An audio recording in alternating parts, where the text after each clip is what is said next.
हजारों साल पुरानी सभ्यता, 76 साल की आजादी और आज ये है हमारा देश। लेकिन ये देश यहां तक पहुंचा कैसे? शिक्षा। इस देश में हमेशा शिक्षा और ज्ञान को सर्वप्रथम स्थान दिया गया है और इसी सम्मान में टेक्स्ट बुक लेकर आया है आजादी सेल, जहां पर आपको सभी टेक्स्ट बुक सुपर कोचिंग पर मिलेगा अप टू 90% ऑफ और 50% की एक्स्ट्रा वैलिडिटी। तो अगर आप इन एग्जाम्स की तैयारी कर रहे हैं तो अभी जुड़िए टेक्स्ट बुक सुपर कोचिंग के साथ। 14 से 15 अगस्त ईयरली टेक्स्ट बुक पास मिलेगा सिर्फ ₹199 में और ईयरली पास प्रो मिलेगा सिर्फ ₹299 में। हजार hello everyone, a very good evening to all of you guys. कैसे हैं आप सभी? जल्दी से मुझे कंफर्मेशन दे दीजिएगा, is audibility absolutely fine or not? जल्दी से कंफर्मेशन दे दीजिएगा, is audibility and visibility absolutely fine or not?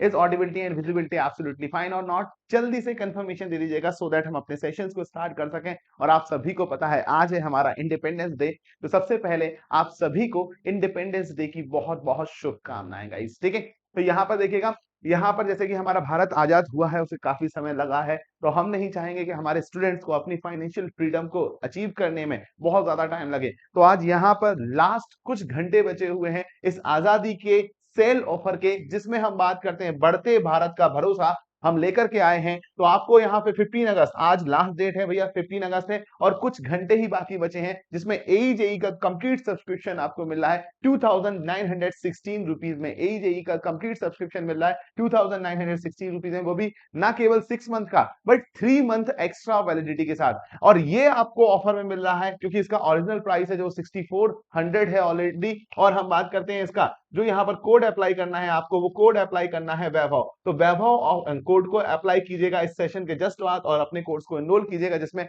Already मेरा एसएससी जेई का लाइव कोर्स है। उसके बाद अगर हम बात करते हैं वहां पर काफी सारे मेरे और भी सब्जेक्ट्स हैं, डीडीए जेई का लाइव कोर्स मिलेगा, आरआरबी का कोर्स मिलेगा। अगर हम बात करें नॉन टेक्निकल के सारे सब्जेक्ट्स वहां पर कवर अप किए जा रहे हैं लाइव बैच के अंदर, एसएससी के कोर्सेज के अंदर, तो ये आपके लिए काफी ज्यादा हेल्पफुल निकल करके आएगा। और अगर आप केवल एसएससी गोल के लिए जाना चाहते हैं तो उसको भी सेम कोड के साथ, तो ये ऑल इन वन कोड है। अगर हम बात करें ऑल इन वन कोड है जो कि हम एसएससी, बैंकिंग, रेलवे, अगर डिफेंस और हम टीचिंग एग्जाम या हम बात करें इंजीनियरिंग एग्जाम गेट की बात करें, किसी के भी लिए अगर आप कोर्सेज एनरोल करना चाहते हैं तो वैभव कोड के साथ मैक्सिमम डिस्काउंट के साथ आज ही एनरोल कर लीजिएगा और अभी एनरोल कर लीजिएगा इस सेशन के जस्ट बाद में। ठीक है, तो मैं बताऊंगा किस तरीके से, लास्ट में बता दूंगा। चलिए तो सेशन को स्टार्ट करें। तो यहाँ पर देखिएगा हमारा सेशन डेली क्लासेस होती है शाम को 7 बजे और यहाँ पर सुबह 10 बजे हमारी क्लासेस हो रही होती हैं। और ये जो सेशन है सिविल इंजीनियरिंग के बेस्ट सेशंस लेकर के आ रहा हूं, जो आपके किसी भी एग्जामिनेशन XYZ बात करें, एनएचपीसी की बात करें, चाहे डीडीए जेई की बात करें, चाहे एसएससी की बात करें, चाहे डीएससीसीआईएल की बात कर लें या बीटीएससी की बात कर लें या बिहार एलआरसी की बात कर लें, किसी भी एग्जामिनेशन की बात करें, सभी एग्जामिनेशन के लिए बेस्ट सेशंस यहाँ पर निकल करके आते हैं। तो आप इसको एनरोल कर सकते हैं और इसके पीडीएफ आप यहाँ से टेलीग्राम चैनल से निकाल सकते हैं, जो टेलीग्राम चैनल है वैभव सर सुपर कोचिंग। साथ ही साथ अगर मैं बात करूं तो इसका लिंक भी यहाँ पर मेंशन कर दिया गया है। इस टेलीग्राम चैनल के फायदे क्या है, यहाँ पर आपको यहाँ पर हमारे सेशंस का डायरेक्ट यूआरएल मिल जाएगा। दूसरा फायदा है डाउट डिस्कशन ग्रुप, यहाँ से लिंक है तो अपने डाउट को डिस्कशन कर सकते हैं। तीसरा फायदा जो निकल करके आता है, वहां पर डेली क्विज होता है जो आपके लिए काफी ज्यादा हेल्पफुल निकल करके आएगा। तो बिल्कुल यार एनरोल कर लो। और अगर आप टेक्स्ट बुक पास अप्लाई करना चाहते हैं तो वैभव पास कोड के साथ यहाँ पर अप्लाई करना है। तो चलिए फटाफट से बताइएगा, शुरू करें, थम्स अप कर दीजिएगा फटाफट से। Should be start the session, should be start the session. फटाफट मुझे बता दीजिएगा क्या हमें सेशन स्टार्ट करना चाहिए। जल्दी से थम्स अप कर दो और सेशन को एक बार जोरदार तरीके से शेयर एंड लाइक कर दो, टेलीग्राम पे हल्ला मचा दो। सेशन लाइव हो चुका है और यहाँ पर जो लोग नए हैं वो चैनल को सब्सक्राइब जरूर कर लीजिएगा, चैनल को सब्सक्राइब जरूर कर लीजिएगा। ठीक है, तो स्टार्ट करते हैं अपने सेशंस को विदाउट एनी डिले। पहला क्वेश्चन आपके स्क्रीन पर ये रहा। The first question is on your screen guys, the first question is on your screen. मैं साइड हो जाता हूं सो दैट तुम्हें क्वेश्चंस प्रॉपर्ली विजिबल हो जाए। क्वेश्चंस क्या है, क्वेश्चन कुछ इस तरीके से है। यहाँ पर ये यहाँ पर एक ट्रस्ट दिया गया है और इस ट्रस्ट के लिए आपको क्या निकालना है, डिग्री ऑफ इनडिटर्मिनेसी निकालना है। डिग्री ऑफ इनडिटर्मिनेसी निकालना है। इस ट्रस्ट के लिए आपको डिग्री ऑफ इनडिटर्मिनेसी यहाँ पर मेंशन करनी है। बताइए फटाफट से क्या होगा आंसर, बताइए फटाफट से आंसर क्या होगा, आंसर क्या होगा इस क्वेश्चन के लिए, फटाफट बताइएगा मुझे। चलिए तो फॉर्मूला लगा दें, सिंपली फॉर्मूला लगा दें। डीएस इज इक्वल टू कितना होता है, अगर हम बात करें एम प्लस रिएक्शन माइनस कितना, हम बात करें 3J निकल करके आता है, आता है या नहीं। एम क्या है, नंबर ऑफ मेंबर, आर क्या है, नंबर ऑफ रिएक्शंस। तो अगर रिएक्शंस की बात करता हूं मैं यहां पर, तो 2 रिएक्शंस यहां आएंगी और 2 रिएक्शन यहां आएंगी, टोटल कितनी रिएक्शन, 4। अब नंबर ऑफ मेंबर काउंट करेंगे, 1 2 3 4 5 6 7 8 9 10 और 11 मेंबर यहां पर निकल के आएंगे। तो नंबर ऑफ मेंबर कितने हो गए, 11, रिएक्शन कितनी होगी, 4। नंबर ऑफ ज्वाइंट की बात कर लेते हैं, तो सर ज्वाइंट कितना है, 1 joint, 2 joint, 3 joint, 4 joint, 5 joint and 6 joint total निकल के आ रहे हैं। तो 3 इंटू 6 हम बात करें, 6 3 18, अगर हम बात करते हैं यहाँ पर, सॉरी अगर हम कितना 3j आएगा कि क्या आएगा, तो हम 2j, 3j किस में आता है हमारा, 2j आएगा, क्योंकि 3j तो हमारा 3D एक्सप्रेशन में आता है, कितना, तो 2j आएगा। तो हमने बात की 2 इंटू कितना 6, तो 6 दूनी 12, 15, 15 और -12, तो 15 और -12 कितना, 3 निकल करके आ जाएगा। तो हमारा ऑप्शन कितना हो जाएगा, ऑप्शन नंबर जो होगा वो ऑप्शन नंबर 3 जो होगा वो हमारा राइट आंसर निकल करके आएगा, ऑप्शन नंबर 3। अच्छा, अगर मैं इसमें अलग से पूछता कि DSI या DSE क्या होगा, तो DSE जो निकल करके आएगा वो क्या आएगा, DSE एक्सटर्नल, अगर बात करें इंडिटरमिनेसी कितना होगा, तो वो कितना आएगा, आर रिएक्शन माइनस कितना 3, रिएक्शन माइनस, अगर हम बात करते 3 तो हम बात करें रिएक्शन माइनस 3 निकल गया DSE। और DSI निकालना है तो टोटल DS में से DSE माइनस कर देंगे, या DSI अलग से भी निकाल सकते हैं। तो DSI इज इक्वल टू कितना हो जाता है भैया, हम बात करें M माइनस 2J माइनस 3 निकल करके भी आ जाता है, अलग से भी हम निकाल सकते हैं। अगर यही रिजिड फ्रेम होता तो रिजिड फ्रेम के केस में क्या लगाते, अगर ये रिजिड फ्रेम होता तो समझना रिजिड फ्रेम का केस में क्या लगाते, अगर रिजिड फ्रेम होता, रिजिड फ्रेम होता तो रिजिड फ्रेम के केस में क्या फॉर्मूला लगाते, बताओ फटाफट से। अगर हम बात करें रिजिड फ्रेम का, रिजिड फ्रेम का जल्दी बताओ क्या होगा, कितना होगा, तो हम क्या DS इज इक्वल टू कितना 3M प्लस RE निकल कर कहता है, तो ये तो 3M, क्योंकि एक एक पे 3 रिएक्शन निकल गए, 3M plus RE minus 3J निकल करके आता और minus RR number of reaction release निकल करके आता, 3J minus RR number of reaction release निकल के आता। तो इतनी इंफॉर्मेशन हम बात करें इस क्वेश्चन में हमें मिल रही है। तो फर्स्ट नंबर का answer option number 3 is the right answer हो जाएगा। क्वेश्चन नंबर 2 इज हियर, बताओ इसका आंसर क्या होगा। क्वेश्चन नंबर 2 इज हेयर, बताओ इसका आंसर क्या होगा, फटाफट बताओ मुझे आंसर क्या होगा। बिल्कुल इजी क्वेश्चन है ये आपने किया भी हुआ है, एक पिछले सेशंस में मैंने आपको यहां पर करवाया हुआ था। तो ये बिल्कुल इजी क्वेश्चन, क्या बोल रहा है, अगर सर्कुलर वाटर टैंक है जिसको डिजाइन किया गया है स्टोर द वाटर, कितना लीटर का वाटर, 78,500 लीटर कैपेसिटी का स्टोरेज टैंक बना दिया गया है। समझना बात को, अरे बात को समझो यार, क्वेश्चंस को समझना जरूरी है, आंसर निकालना जरूरी नहीं है, फटाफट भागो मत, ठीक है, थोड़ा सा कैलकुलेशन करो, क्वेश्चन पढ़ो, आंसर आ जाएगा। क्या बोल रहा है, water tank rest on the ground, किसके साथ, फ्लेक्सिबल जॉइंट्स के साथ। M30 कंक्रीट है और Fe415 स्टील को यूज किया गया, ये भी सही बात है सर, ये भी सही बात है। तो बताओ what is the maximum hook tension developed in the water tank, water tank में मैक्सिमम हुक टेंशन कितना होगा, अगर डायामीटर एंड टोटल हाइट कितना है, डायामीटर इतना है और टोटल हाइट हमारा इतना बोल दिया गया है। बताओ क्या होगा, अगर देखो इसको नीचे रखोगे हुक टेंशन बाहर की तरफ आएगा या नहीं, और हुक टेंशन कितना आएगा, तो हुक टेंशन का फॉर्मूला मैंने बता चुका हूं पहले एक सेशन में, हुक टेंशन का फॉर्मूला बता चुका हूं, कितना, गामा इंटू कितना, अगर हमने बात किया H इंटू dy2 लिखा था या नहीं, बताओ फटाफट से।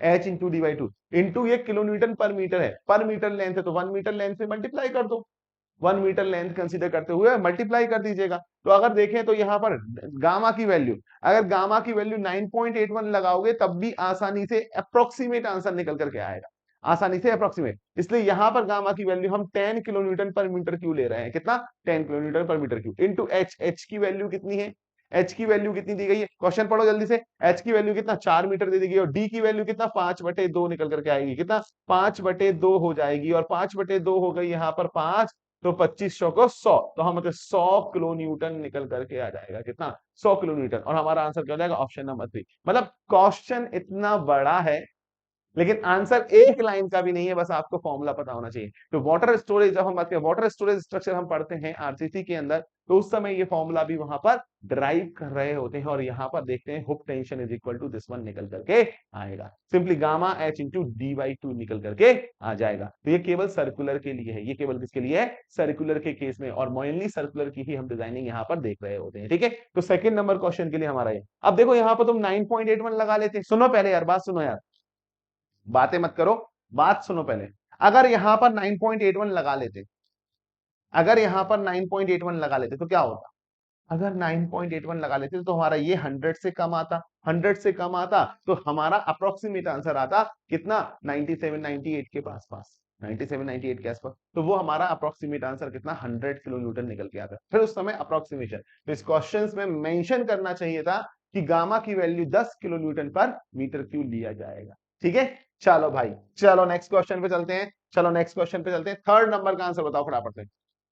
Which source is mostly used for the unemployment data? Unemployment data के लिए कौन सा सोर्स मोस्टली यूज किया जा रहा होता है?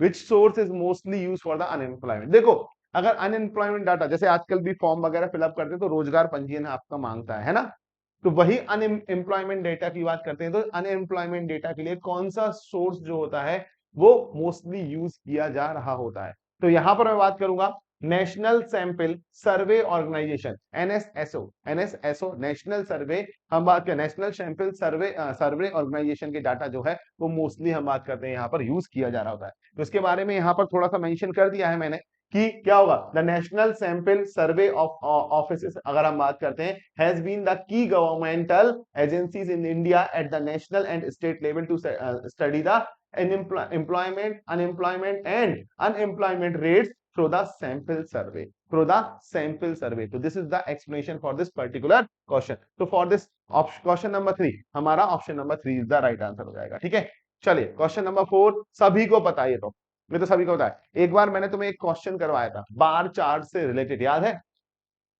बार चार्ट से रिलेटेड एक क्वेश्चन तुम्हें एक बार करवा चुका हूं मैं, याद है?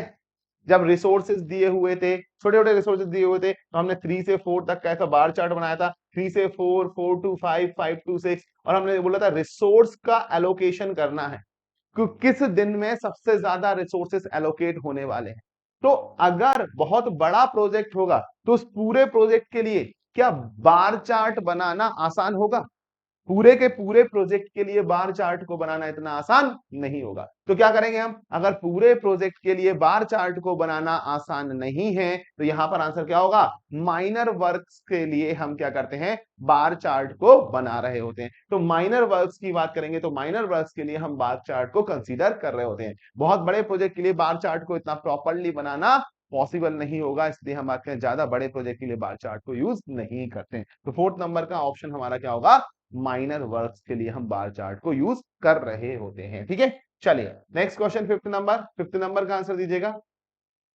फिफ्थ नंबर का आंसर दीजिए फटाफट यार, कमेंट सेक्शन में आंसर दे चलो, और सेशन को एक बार जोरदार तरीके से शेयर और लाइक कर दो सो दैट बाकी लोगों को भी इंफॉर्मेशन लग जाए। यार क्लास स्टार्ट हो चुकी है, हमारी क्लास छुट्टी नहीं होती है, हमारी क्लास लगातार रहती है। और जिस तरीके से हम बात करें कि इस बार हमें ईट से ईट बजानी है एग्जाम की, चाहे कोई भी एग्जाम हो, चाहे वो डीडी हो चाहे एसएससी हो, तो एक बार कमेंट सेक्शन में फटाफट लिख दो क्या तुम्हारा टारगेट है। पूरा लिखना, एसएससी जेई 2023, सीपीडब्ल्यूडी या डीडीए जेई 2023, जो भी टारगेट है बिल्कुल फटाफट मेंशन कर दो। एक बार जोर से अपना टारगेट एक बार रिवाइज कर लो और एक बार फिर से लिख दो फटाफट से, जल्दी से।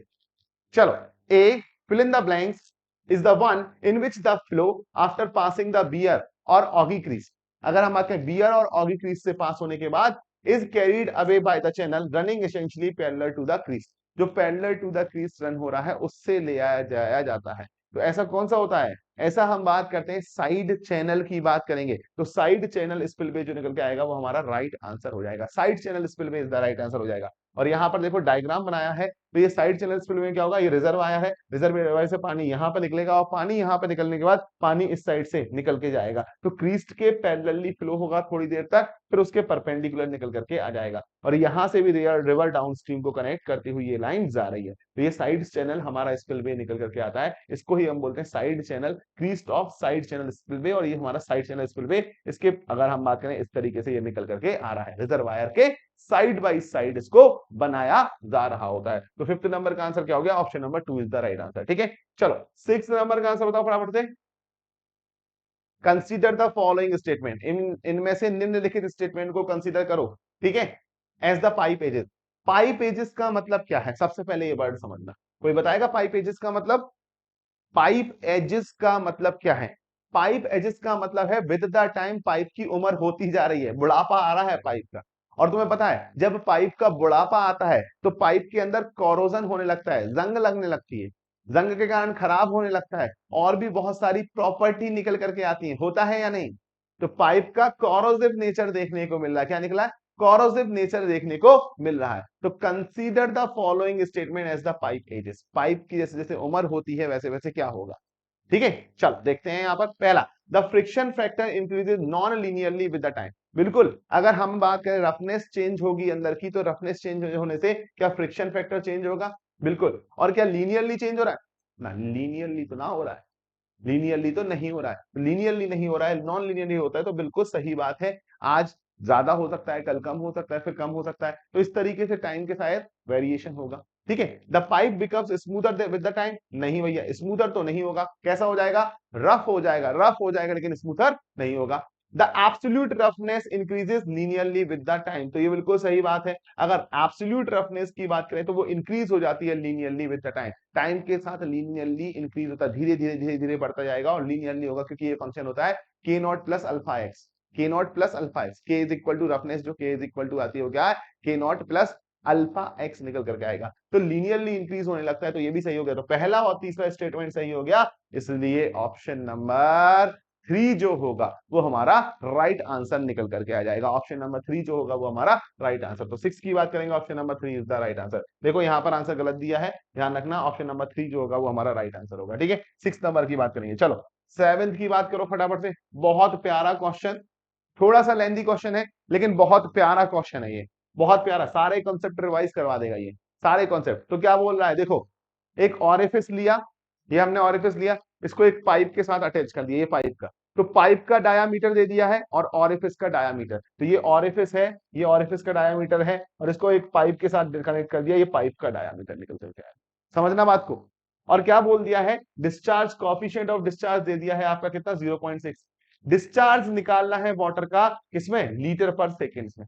डिस्चार्ज निकालना है किसमें, लीटर पर सेकेंड में निकालना है। डिस्चार्ज किसमें निकालना है, लीटर पर सेकेंड में डिस्चार्ज निकालने का है, लीटर पर सेकेंड में क्या निकालने का, डिस्चार्ज निकालने का। अब बताओ क्या दे रहा है, प्रेशर गेज दे रहा है, fitted up stream and down stream होता, तो अप स्ट्रीम पे यानी पी अप स्ट्रीम पर प्रेशर दे दिया है, और डाउन स्ट्रीम पर यानी पी डाउन स्ट्रीम पर प्रेशर दे दिया है।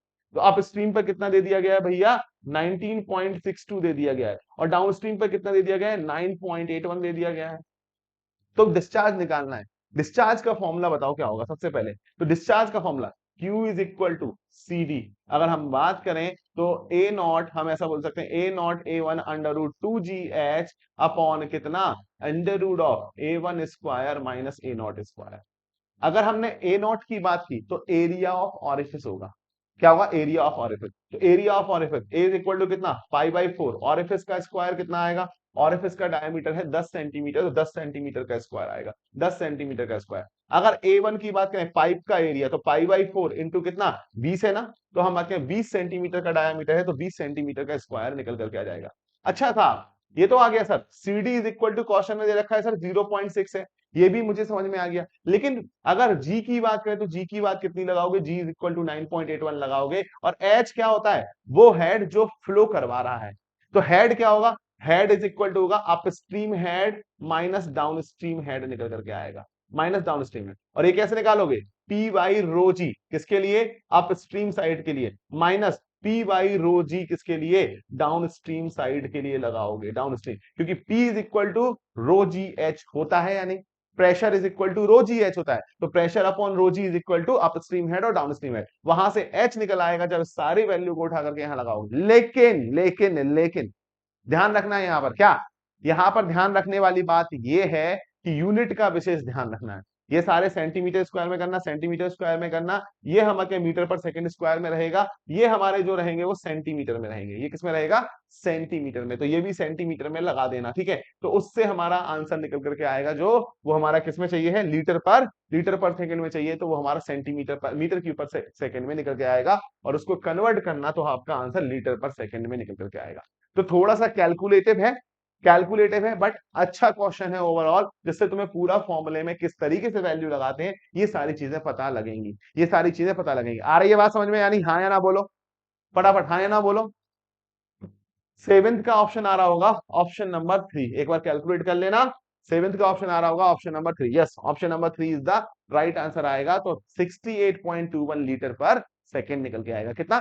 68.21 लीटर पर सेकेंड यहां पर आंसर। थोड़ा सा लेंथी क्वेश्चन है बट यस तुम्हारी प्रैक्टिस के लिए जरूरी है। अगर हम देखें तो फॉर्मूला रिवीजन के लिए जरूरी है। एक अच्छा क्वेश्चन यहां पर निकल करके आता है। ठीक है, 7th की बात करेंगे। बहुत बढ़िया सर, बहुत बढ़िया। चलो 8th नंबर, एक और इजी क्वेश्चन, एक और इजी क्वेश्चन दोस्तों, फटाफट से बताओ आंसर क्या होगा। फटाफट से आंसर बताओ क्या होगा 8th नंबर का आंसर। अगर बोल रहा है लीस्ट काउंट निकालने को, ध्यान देना वो सेंटीमीटर में लगा देते हैं अपन, तो सेंटीमीटर क्यूब पर सेकंड आएगा, उसको लीटर पर सेकंड में कन्वर्ट कर लेना तुम लोग। For a least scoring and hard ground which type of bridge is use. अगर लीस्ट स्कोरिंग और हार्ड ग्राउंड की बात करें, हार्ड ग्राउंड सरफेस है और लीस्ट स्कोरिंग है, तो उस कंडीशन में कौन सा यहां पर ब्रिज फाउंडेशन हम यूज करते हैं? कौन सा? स्प्रेड फाउंडेशन जनरली सुटेबल माना जाता है। राफ्ट फाउंडेशन नहीं माना जाता क्योंकि गैप है, दो हिल हैं और उनके बीच में गैप है, और गैप के केस में क्या होगा? स्प्रेड फाउंडेशन यहां पर ज्यादा सुटेबल निकल के आएगा, जो इस तरीके से स्प्रेड हो रहा होता है। ठीक है, तो स्प्रेड फाउंडेशन जो होगा वो ज्यादा सुटेबल, क्योंकि नीचे साइड पे एरिया बढ़ता हुआ जाएगा। पाइल फाउंडेशन नहीं होगा, ना ही राफ्ट फाउंडेशन होगा, हम बात करें ना ही वाइल फाउंडेशन होगा, तो हमारा स्प्रेड फाउंडेशन होगा। कैसे आप ये बात बोल रहे हो सर? तो 8th नंबर के लिए एक्सप्लेनेशन यहां मेंशन कर दिया है। क्या मेंशन किया है एक्सप्लेनेशन में? सुनो सुनो यार, पूरी बात सुनो यार, फिर बातें करने लगे, थोड़ी सी जगह नहीं मिली कि बातें करने लगे। चलो, तो एक्सप्लेनेशन, स्प्रेड और ओपन टाइप। स्प्रेड को क्या बोलते हैं? ओपन टाइप भी बोलते हैं। Open type of bridge foundation is suitable for moderate height. कैसे? मॉडरेट हाइट के लिए होता है। To be built on a dry ground which is sufficiently firm to support the bridge structure. It is best suited in situation where hard soil is available, where hard soil is available within 1.5 to 3 meter below the bed level of the water course, water course के bed level के नीचे, and when the scoring is minimum, जहां scoring क्या होगा? Minimum निकल करके आएगी। इसलिए हम बात करेंगे 8th नंबर का आंसर क्या होगा? Option number 2 is the right answer होगा। क्लियर हुई बात? हाँ या ना बोलो फटाफट से। 8th नंबर की बात करें तो ऑप्शन नंबर 2 जो होगा वो हमारा राइट आंसर निकल करके आएगा। चलो नेक्स्ट, 9th नंबर का आंसर। ले, ये कौन सा क्वेश्चन हुआ sir? Sir 5-day VOD of a waste water sample nearly X% of the ultimate VOD। Ultimate VOD का कितना प्रतिशत होता है? 5 डे। तो सभी को पता है, बच्चा बच्चा जानता है सिविल का। क्या जानता है बच्चा बच्चा? बच्चा बच्चा जानता है सिविल का कि ये कितना आता है? 68% निकल करके आता है। कितना? 68% निकल करके आता है। तो 68% जो होगा वो हमारा राइट ऑप्शंस निकल करके आ जाएगा, राइट ऑप्शंस निकल के आएगा। तो 9th नंबर की बात करेंगे, ऑप्शन नंबर 3 जो होगा वो हमारा राइट आंसर होगा। ठीक है, चलो 10th नंबर, एक और प्यारा सा क्वेश्चन। और देखो ये क्वेश्चन बहुत ही ज्यादा पूछा जाता है विस्कोसिटी के टॉपिक से। या तो मैं डायनामिक विस्कोसिटी की बात कर लूं तो इसका यूनिट क्या होता है? हम बात करते हैं पास्कल सेकंड होता है, या इसी को ही हम बोल सकते हैं न्यूटन सेकंड पर मीटर स्क्वायर होता है। ठीक है, इसका सीजीएस यूनिट क्या होता है? तो सीजीएस में अगर हम बात करें तो कितना होता है? पॉइज निकल करके आता है, और 1 पॉइज इक्वल टू कितना है? 10⁻⁻1 पास्कल सेकेंड। अगर काइनेमेटिक विस्कोसिटी देखें तो क्या होगा? म्यू अपॉन रो होगा, और इसका यूनिट कितना होता है? मीटर स्क्वायर पर सेकेंड होता है। और इसको हम अगर सीजीएस यूनिट में बात करें तो सीजीएस यूनिट में कितना होता है? स्टोक्स होता है, और 1 स्टोक्स इज इक्वल टू कितना? 10⁻⁻4 निकल करके आता है, मीटर स्क्वायर पर सेकेंड निकल करके आता है। ठीक है, अब इसका यूनिट देखो तो पास्कल क्या होता है? M L -1 T -2। यस, और सेकंड की बात करेंगे तो टी निकल करके आएगा, तो ये यूनिट क्या हो जाएगा? एम एल -1 टी -1 निकल करके आएगा, एम एल -1 और टी -1। तो ये किसका? डायनामिक विस्कोसिटी का डायमेंशनल फॉर्मूला आएगा, डायनामिक विस्कोसिटी का डायमेंशनल फॉर्मूला। तो क्या हो जाएगा? Option number 2 is the right answer. Option number 2 जो होगा वो क्या होगा? वो राइट आंसर निकल गया। तो 10 नंबर की बात करें, option number 2 is the right answer. ठीक है, चलो 11th नंबर का आंसर दे दो फटाफट से। 11th नंबर का आंसर दो फटाफट से। Centrifugal pump have which of the following advantages. Centrifugal pump यहां पर कौन सा एडवांटेज? सेंट्रीफ्यूगल पंप को निम्नलिखित में से कौन से फायदे हैं? कम प्रारंभिक लागत, कॉम्पैक्ट कम मंजिल की जगह लेता है, अगर मतलब चिपचिपा तरल पदार्थ का आसान संचालन। तो बताओ इनमें से सही उत्तर क्या है? इसमें से सही उत्तर क्या है? सही उत्तर की बात करें, सही उत्तर क्या है? तो देखो, अगर सेंट्रीफ्यूगल पंप की बात करें तो सेंट्रीफ्यूगल पंप के केस में क्या होगा? लो इनिशियल कॉस्ट होगी, बिल्कुल सही बात है, इनिशियल कॉस्ट लो होगी। दूसरा, compact occupies the less floor space, ये भी क्या हो जाता है? सही स्टेटमेंट आएगा, ये भी क्या होगा, सही स्टेटमेंट। तीसरा, easy handling of viscous fluid, viscous fluid की जो हैंडलिंग होगी वो क्या होगी, इजी निकल करके। तो ये तीनों के तीनों सही हो गए रे बाबा, तीनों के तीनों सही हो गए, और तीनों के तीनों सही हो गए, इसलिए हमारा ऑप्शन नंबर बी जो होगा वो सही आंसर निकल करके आएगा, सही ऑप्शन निकल के आएगा। तो एक बार जोर से बड़ा फटाफट से, जिन्होंने सेशन को लाइक और शेयर नहीं किया है तो सबसे पहले सेशन को शेयर और लाइक करो, और जो लोग नए आए हैं वो चैनल को सब्सक्राइब मारो, फटाफट तरीके से चैनल को सब्सक्राइब कीजिएगा, फटाफट तरीके से चैनल को सब्सक्राइब कीजिएगा, ठीक है, जल्दी से सब्सक्राइब कीजिएगा चैनल को फटाफट। तो 11th नंबर की बात करेंगे, हमारा ऑप्शन नंबर 2 जो होगा वो राइट आंसर निकल गया। एकदम मस्त क्वेश्चन है या नहीं, आज के थोड़े से सही है क्वेश्चन, मिले जुले प्रतिक्रिया है या नहीं, आज तो ऐसा नहीं लग रहा बहुत हार्ड है कि कहां से लाए हैं ये क्वेश्चन, ऐसा तो नहीं लगना ना, चलो बहुत बढ़िया, ऐसा नहीं लगना चाहिए, सही है, एक ही जगह से लाए हैं यार क्वेश्चन तो सारे के सारे। चलो फटाफट से आंसर दो 12th नंबर का, 12th नंबर का आंसर दे दो फटाफट से। The specific speed ns of centrifugal pump is given by the expression, the specific speed of a centrifugal pump is given by the expression। तो specific speed of centrifugal pump, अगर centrifugal pump की बात करें तो कौन सा होगा, centrifugal pump की बात करें तो हमारा आंसर क्या निकल के आएगा, ns is equal to n under root Q hm की पावर 3/4 निकल करके आएगा, क्या hm की पावर 3/4। और अगर सेकंड नंबर का ऑप्शन देखोगे, ns is equal to n under root p, हम h की पावर 5/4, तो ये किसके निकल के आएगा, ये टरबाइन का केस निकल करके आता है बच्चा, किसका, टरबाइन का केस निकल के आता है। तो ये हमारा क्या है, सेंट्रीफ्यूगल पंप का केस है, ये केस किसका निकल के आएगा, टरबाइन का केस निकल करके आएगा। तो हमारा 12th नंबर की बात करेंगे, option number 2 is the right answer निकल करके आएगा। चलो 12th के बाद 13 नंबर की बात करो फटाफट से, 13 नंबर का आंसर बताओ क्या होगा, 13 नंबर का आंसर बताओ क्या होगा,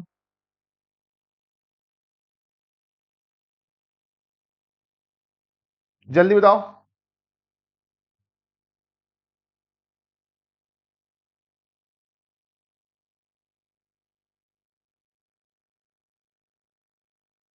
चलो, in the case of the high tensile alloy steel bars any straightening shall be carried out by the mechanical means, कोई भी स्ट्रेटनिंग जो होगा वो क्या होगा, मैकेनिकल मींस से हम कर रहे होंगे, ठीक है, हम बात करेंगे मैकेनिकल मींस से हम बात करते हैं यहाँ पर, तो यहाँ पर हम बात करते हैं, यहाँ पर एक कंडीशन निकल करके आती है, ठीक है। तो इस कंडीशन में bar shall not be bent when their temperature is less than, अगर बार का टेम्परेचर किससे कम है तो नहीं किया जाएगा, हम अगर 10 डिग्री सेंटीग्रेड से कम होगा तो हम उस कंडीशन में इसकी नहीं करेंगे, बेंडिंग बेंडिंग नहीं कर रहे होते हैं। और बेंडिंग नहीं कर रहे होते उसका रीजन क्या है, देखो यहाँ पर गाइडलाइंस दे दी गई है, ठीक है। तो following point should be remembered about the high tensile alloy steel bar as per IS 2090, as per IS 20। पहला तो क्या है, स्टील जो भी कंसीडर किया जाएगा उसमें क्या होगा, स्ट्रेंथ जो होना चाहिए वो 980 MPa से कम नहीं होना चाहिए। दूसरा, अगर हम प्रूफ स्ट्रेस की बात करें 0.2% पे हम कंसीडर कर रहे होते हैं, ठीक है। नेक्स्ट हम बात करते हैं, अगर हम कहें it shall not contain more than 0.05% of sulphur and 0.05% of phosphorus and not more than 10%, जो हमारा परसेंटेज ऑफ इलॉन्गेशन होना चाहिए वो 10% से ज्यादा नहीं होना चाहिए। और during the whole period of testing के पूरे समय में इसका टेम्परेचर मेंटेन होता है 20 ±2 डिग्री सेंटीग्रेड होता है, 20 डिग्री सेंटीग्रेड ±2 डिग्री सेंटीग्रेड। तो यहां पर इसका आंसर क्या निकल के आएगा, ऑप्शन नंबर 10 डिग्री सेंटीग्रेड से कम निकल करके नहीं आना चाहिए, ठीक है। 14 नंबर का आंसर बताओ, ठीक है, 14 नंबर का आंसर बताओ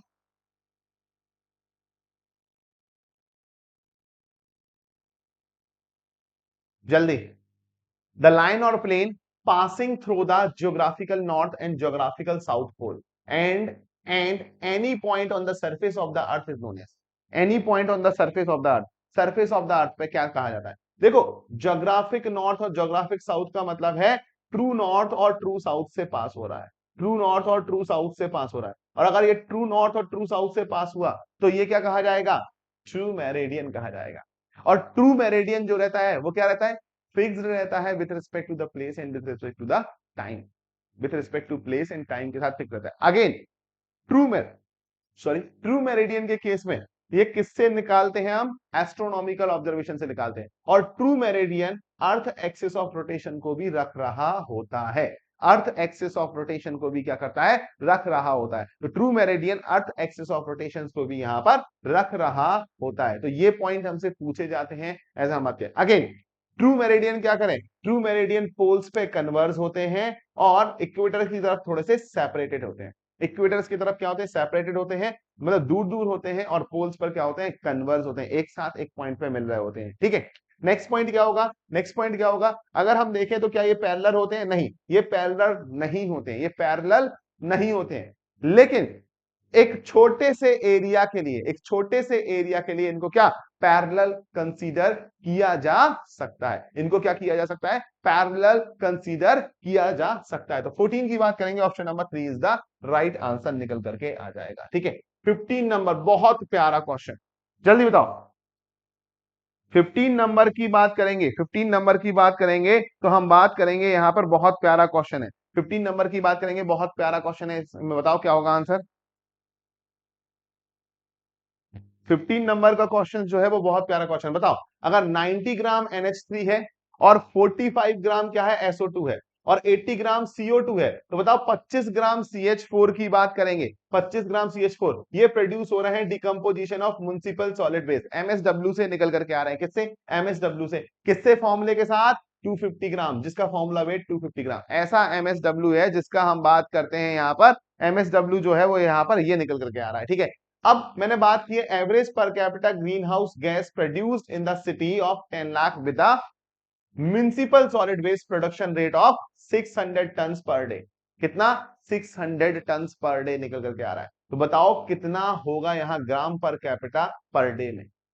बिल्कुल वही करना है जो हमने क्या किया था कल के एक क्वेश्चन में किया था, बताया था मैंने, एनवायरमेंट के क्वेश्चन को किससे, एप्टीट्यूड से सॉल्व करो। सबसे पहले बताओ यहाँ पर कौन सी गैसेस हैं जो ग्रीन हाउस गैसेस को इफेक्ट देंगी, क्या यहाँ पर CO2 और CH4 है, ऐसा क्या, CO2 और CH4 है क्या, ऐसा CO2 और CH4, तो टोटल वेट कितना आएगा, अगर CO2 और CH4 की बात करें 80 प्लस 25 तो कितना हो जाएगा, 105 ग्राम निकल करके आएगा, कितना, 105 ग्राम निकल के आया, कितना, 105 ग्राम निकल गया, तो 80 प्लस 25 105 ग्राम हुआ, पहली बात तो ये समझो। दूसरा, कितने, 250 ग्राम में से ग्रीन हाउस का कितना, 105 ग्राम आ रहा है, तो कितना परसेंटेज आ रहा है, तो अगर हम बात करें कितना परसेंटेज आ रहा है वो हमने देखा, तो 105 में से 250 में से 105 निकल करके आ रहा है, हर 250 ग्राम में 105 ग्राम का जो है वो क्या है हमारा ये, अगर ग्रीन हाउस इफेक्ट का प्रोडक्शन, ग्रीन हाउस गैसेस का प्रोडक्शन हो रहा है तो इतना हो रहा है। लेकिन अगर हम देखें तो इसको मल्टीप्लाई किससे करना पड़ेगा, MSW पर कैपिटा जो प्रोड्यूस हो रहा है, MSW पर कैपिटा, तो MSW पर कैपिटा कितना हो रहा है, तो MSW पर कैपिटा हो रहा है वो कितना हो रहा है, तो 600 टन पर डे हो रहा है टोटल, तो 600 टन की बात करें 600 इंटू 10 की पावर 6, ये किसमें, किलोग्राम में, और पर कैपिटा निकालना है तो 10 लाख की पॉपुलेशन एक दिन में इतना कर रही है, तो 10 लाख से हमने इसको डिवाइड कर दिया, तो ये कितना आएगा, तो हम ये निकाल करके लाएंगे क्या है, MSW प्रोडक्शन, अगर हम बात करें MSW प्रोडक्शन पर कैपिटा है ये, MSW प्रोडक्शन पर कैपिटा है ये, क्या है, पर कैपिटा निकल करके आया, और उसको किससे, 200, अगर हम बात करें 250 में 105 एक दिन का हो रहा है उसके हिसाब से हमने मल्टीप्लाई कर दिया, तो ये वैल्यू डायरेक्टली तुम्हें आंसर दे देगी, ये वैल्यू डायरेक्टली आंसर देगी, ये वैल्यू कितना आंसर दे रही है, देखो शायद 250 आएगा, हाँ ये कितना आएगा, 250 ग्राम, 252 ग्राम पर डे पर कैपिटा निकल करके आएगा, पर डे पर कैपिटा निकल करके आएगा, तो हमारा ऑप्शन नंबर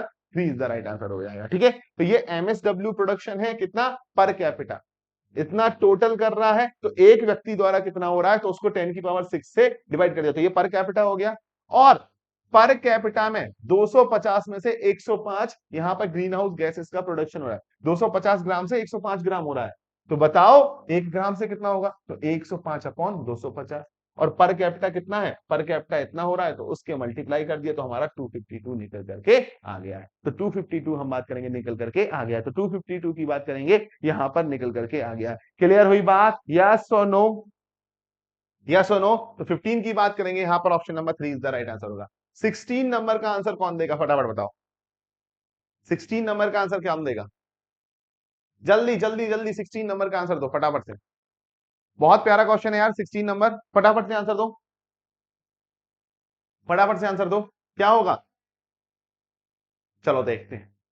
तो देखो, which of the following is are desirable, which of the following are desirable characteristics of well design container for collecting the solid waste, solid waste को connect करने के लिए वेल डिजाइन कंटेनर का कौन सा property होगा, कौन सा प्रॉपर्टी होगा, तो क्या होगा, साइज, वेट एंड शेप बिल्कुल जरूरी होता है, क्योंकि अगर वाटर कंटेंट वगैरह निकालना है तो उस कंडीशन में हम बात करें साइज, वेट और शेप हमें चेक करना होगा। साइज, वेट और शेप की बात करेंगे, ये हमें चेक करना होगा। दूसरा, हाई कॉस्ट होगा क्या? नहीं, हाई कॉस्ट इसका डिजायरेबल कैरेक्टरिस्टिक्स नहीं है। हाई कॉस्ट की बात करेंगे, डिजायरेबल कैरेक्टरिस्टिक्स नहीं निकल करके आता है, ठीक है, वो निकल करके नहीं आता है, तो वो निकल करके नहीं आएगा, ठीक है, वो निकल करके नहीं आएगा। नेक्स्ट में बात करूंगा क्या है, हाई परमेबिलिटी होगा, वो भी नहीं होगा। रेजिस्टेंस टू करोजन होगा, बिल्कुल होगा, और स्ट्रेंथ एंड ड्यूरेबिलिटी होगा, बिल्कुल निकल करके आएगा। तो हमारा 1, 4 एंड 5 जो होगा वो हमारा सत्य कथन निकल के आएगा। तो 1, 4 and 5 is the right answer. तो 16 की बात करेंगे, 1, 4 and 5 is the right answer, ठीक है, चलेगा। 17 नंबर, एक और प्यारा क्वेश्चन, सारे आईएएस कोड रटवा दूंगा तुम्हें, लिखते जाओ, जितने आते जाएंगे सबके बारे में बता जाऊंगा, और एक एक करके तुम लिखते जाओ, बस तुम लिखते जाओ, तुम्हें आईएएस कोड रटवा दूंगा सारे, बार बार रिपीटेशन कर करके हम आईएएस कोड को रट लेंगे, ठीक है। तो which of the following code is used for the penetration test of bitumen? Penetration test of bitumen के लिए कौन सा कोड यहां पर यूज किया जाता है? तो पेनिट्रेशन टेस्ट ऑफ बिटुमिन के लिए जो हम यूज करते हैं वो आईएस 1203 को यूज करते हैं। कितना? 1203। अगर आईएस 1203 की बात करेंगे तो यहां पर 1203, लेकिन आईएस सर 1202 किस लिए होता है? ठीक है, तो method for testing tar and bituminous material, tar and bituminous material, अगर बिटुमिनस मटेरियल की टेस्टिंग करनी है और टार की टेस्टिंग करनी है तो उसके लिए 1202। 1205 किसके लिए होता है सर? 1205 किसके लिए होता है? तो सॉफ्टनिंग पॉइंट ऑफ बिटुमिन के लिए, softening point of bitumen, point of bitumen का अगर हमें टेस्ट करना है तो उसके लिए हम क्या निकालते हैं? 1205। और 1206 किसके लिए निकालते हैं? हम बात करते हैं विस्कोसिटी टेस्ट निकालते हैं, विस्कोसिटी टेस्ट निकालते हैं, विस्कोसिटी टेस्ट ऑफ बिटुमिन निकाले जाएंगे, विस्कोसिटी टेस्ट ऑफ बिटुमिन की बात करेंगे, यहां पर निकाले जाएंगे। तो ये हमारे 17 नंबर का आंसर हुआ कौन सा? Option number 2 is the right answer. Option number 2 क्या होगा हमारा? राइट आंसर निकल के आएगा, ठीक है। चलो 18 का आंसर बता दो फटाफट से, कौन नहीं जानेगा। अगर हम बात करते हैं हॉरिजॉन्टल, हम बात करते हैं बैकफिल है, फॉर द हॉरिजॉन्टल बैकफिल है coefficient of passive earth pressure. Passive earth pressure क्या होता है? 1 + sin phi upon 1 - sin phi, सभी लोग जानते हैं। तो 1 + sin phi upon 1 - sin phi निकल करके आएगा। तो 18 नंबर का आंसर क्या हो जाएगा? ऑप्शन नंबर 2 आ जाएगा। और 1 - sin phi upon 1 + sin phi ये किसका होगा? ये पैसिव, ये वाला जो होगा वो किसके लिए होगा? वो एक्टिव के लिए होगा। एक्टिव के केस में हमारा ये वाली कंडीशन निकल करके आएगी। एक्टिव के केस में हम बात करेंगे, हमारी ये वाली कंडीशन निकल करके आती है। तो 18 नंबर का आंसर क्या होगा? 18 नंबर का जो आंसर निकल करके आएगा वो क्या होगा? 18 नंबर का जो आंसर होगा वो हमारा ऑप्शन नंबर 2 हो जाएगा, ठीक है। चलो 19 नंबर का answer, the angle of twist is the proportional to the twisting moment. कैसे प्रोपोर्शनल होगा? क्या लिख दो? Torsion equation, T by J is equal to tau by R is equal to G theta by L. तो theta की value हमारे T के directly proportional निकल करके आएगा। तो ट्विस्टिंग मूवमेंट यानी टॉर्क, हम बात करें ट्विस्टिंग मूवमेंट का मतलब क्या है? टॉर्क। तो क्या होगा? डायरेक्टली प्रोपोर्शनल निकल करके आएगा। बाकी पैरामीटर के साथ भी आप यहां पर आसानी से इसको लिंक कर सकते हैं, बाकी पैरामीटर के साथ भी लिंक कर सकते हैं। तो 19 का आंसर क्या होगा? Option number A is the right answer. 20 number का आंसर बताओ फटाफट से। The first watering before showing of crop is called as, the first watering before showing of crop। Crop को शो करने के पहले जो वाटरिंग दी जाती है उसको क्या बोलते हैं? उसको हम बोलते हैं पैलियो इरिगेशन। क्या बोलते हैं? Palaeo irrigation. कोर वाटरिंग क्या है? जब क्रॉप कुछ सेंटीमीटर बड़ी हो जाती है, उस कंडीशन में जो हम यहां पर वाटरिंग करते हैं उसको क्या बोला जाएगा? कोर वाटरिंग बोला जाएगा। और उस कंडीशन में जो डेप्थ होगी वो कोर डेप्थ। तो कोर डेप्थ अपने आप में सबसे बड़ी डेप्थ होती है जो हम प्रोवाइड कर रहे होते हैं through out the base period. Through out the base period जो हम डेप्थ प्रोवाइड करते हैं उसको क्या बोलते हैं? हम बात करते हैं डेल्टा बोलते हैं। बट कोर डेप्थ अपने आप में सबसे बड़ा अमाउंट होता है जो हम वहां पर प्रोवाइड कर रहे होते हैं। तो यहां पर option number 3 is the right answer होगा, ठीक है। चलिए अगर 21 नंबर का आंसर दे बताओ फटाफट से। The bridging gap in the hilly area, fill in the blanks, bridge are ideal solution. अगर हिली एरियाज में गैप को फिलअप करना है तो कौन से ब्रिज हमारा आइडियल सॉल्यूशन होंगे? कौन से ब्रिजेस जो होंगे वो हमारा आइडियल सॉल्यूशंस देंगे? कौन से ब्रिजेस आइडियल सॉल्यूशन देंगे? बताओ फटाफट से। तो हम बात करें सस्पेंशन ब्रिज जो होगा, वो सस्पेंशन ब्रिज हमारा, सस्पेंशन ब्रिज जनरली हम बात करें 800 मीटर या अप टू 3 किलोमीटर, 800 मीटर के ऊपर का स्पान और हम बात करें अप टू 3 किलोमीटर तक के स्पान के लिए सुटेबल होते हैं ऐसे हिली एरिया के रीजन में। तो सस्पेंशन ब्रिज की बात करेंगे, सस्पेंशन ब्रिज हमारा यहाँ पर राइट आंसर निकल करके आ जाएगा। सस्पेंशन ब्रिज के बारे में यहाँ पर it is generally recommended in the hilly areas, तो कहा हिली एरियाज में जनरली रिकमेंडेड किया जाता है, तो इसके बारे में यहाँ पर लिख दिया है और बाकी डिटेल सस्पेंशन ब्रिज के बारे में हमने यहाँ पर मेंशन कर दिए। तो इस तरीके से हमारा ये आंसर जो होगा वो क्या होगा, सस्पेंशन ब्रिज निकल करके आएगा। सस्पेंशन ब्रिज जो होगा वो हमारा राइट आंसर निकल करके आएगा। ठीक है, चलो तो 22 नंबर का क्वेश्चन सभी को पता है, होमवर्क में रहेगा ये सभी के लिए, और कमेंट सेक्शन में सभी लोग आंसर लिखना। ठीक है, कमेंट सेक्शन में सभी लोग यहाँ पर आंसर लिखना इसका, किसका आंसर क्या होगा। और ध्यान रखो वैभव कोड के साथ अपने आप को आज एनरोल कर लो विदाउट एनी डिले सभी लोग, क्योंकि इससे बढ़िया मौका नहीं मिलेगा। तो देखो AJE में भी हमें क्या मिल रहा है 2916 में वैभव कोड के साथ यूज करने पे हमें यहाँ पर कंप्लीट सब्सक्रिप्शन मिल रहा है। किस तरीके से एनरोल करना है वो बता देता हूँ। लास्ट वीडियो के क्वेश्चन का answer, at the time of initial tensioning the maximum tensile stress FPI immediately behind the anchorage shall not be exceed, किससे ज्यादा नहीं होना चाहिए, इतने परसेंट ऑफ द अल्टीमेट, तो कितना होगा 76% इज द राइट आंसर होगा। ठीक है, तो यहाँ पर हम बात करते हैं मिली दीप्ति जी ने यहाँ पर सही आंसर दिया हुआ अभी तक, तो ये देख लिया जाता है। ठीक है, चलो तो यहाँ पर शो मोर में जाना, एक काम करना, शो मोर में जाना। शो मोर में जाने पे क्या होगा, तुम्हें AJE सुपर कोचिंग मिलता है, AJE सुपर कोचिंग में जाना यहाँ पर। तो इस AJE सुपर कोचिंग में जाने पर आपको क्या मिलेगा, यहाँ पर आपको जाने पर मिलेगा मेरा यहाँ पर कंप्लीट कोर्स मिल रहा है, जिसमें मैं बहुत सारा ऐसा कंटेंट डिलीवर कर रहा हूँ जहां से डायरेक्ट क्वेश्चंस में पेपर देखने को मिलेंगे। और हम बात करें SSC JEE नॉन टेक्निकल रहेगा, RRB JEE की बात करें DDA JEE रहेगा, RRB JEE रहेगा, पूरा का पूरा नॉन टेक्निकल सब्जेक्ट यहाँ पर, चाहे हिस्ट्री, ज्योग्राफी, पॉलिटी हो, कंप्यूटर हो, हिंदी हो, इंग्लिश हो, सभी कुछ कवर अप किया जाएगा। और स्टेट स्पेसिफिक जीके भी रहेगा और करंट अफेयर्स रहेगा। AJE की कंप्लीट प्रिपरेशन यहाँ इंग्लिश कोर्स भी मेरा यहाँ पर आपको मिल जाएगा। साथ ही साथ मैं बात करूंगा यहाँ पर आपको क्या मिलेगा, आपको मिलेगा यहाँ पर क्या, सारे के सारे टेस्ट पेपर जो आपके लिए हेल्पफुल होंगे। SSC JEE प्रीवियस ईयर अगर हम बात करते हैं पेपर 1 पेपर 2 के पैटर्न पे टेस्ट सीरीज मिलेगी पूरा, और हम बात करें RRB JEE टेस्ट सीरीज मिलेगी, बार स्टाइपेंड कैटेगरी की बात करेंगे, चाहे DDA की टेस्ट सीरीज हो, तो सभी कुछ यहाँ पर मिलेगा आपको, सभी कुछ यहाँ पर मिलेगा जो आपके लिए हेल्पफुल होगा। तो 6+3 मंथ आज ही मौका है, इनरोल कर लो। हम बात करेंगे इसके बाद ये मौका आएगा भी नहीं आएगा नहीं पता, इंडिपेंडेंस में सबसे ज्यादा छूट है। तो यूट क्या करना है, कोड VAIVHAV, और वैभव कोड को जैसे ही अप्लाई किया तो 2916 में आपको ये मिल जाएगा, और 3+1.5 मंथ का 2209 में मिल जाएगा। साथ ही साथ EMI पर भी अवेलेबल है, तो आप इसको EMI पर भी रजिस्टर्ड कर सकते हैं, EMI पर भी रजिस्टर्ड कर सकते हैं। अगर हम बात करें तो हमारे सपनों के लिए एक छोटा सा हमें यहाँ पर पे करना पड़ेगा और कुछ भी नहीं। वैभव यहाँ पर कोड यूज करना है, और अपना टेलीग्राम चैनल है वैभव सर सुपर कोचिंग, वैभव सर सुपर कोचिंग अपना टेलीग्राम चैनल है। ओके गाइस, तो यहाँ पर सभी लोग ज्वाइन कर लीजिएगा, PDF आपको वहां पर मिल जाएगी। Okay guys, so thank you everyone and love you guys and Jai Hind. Okay, thank you guys, thank you so much.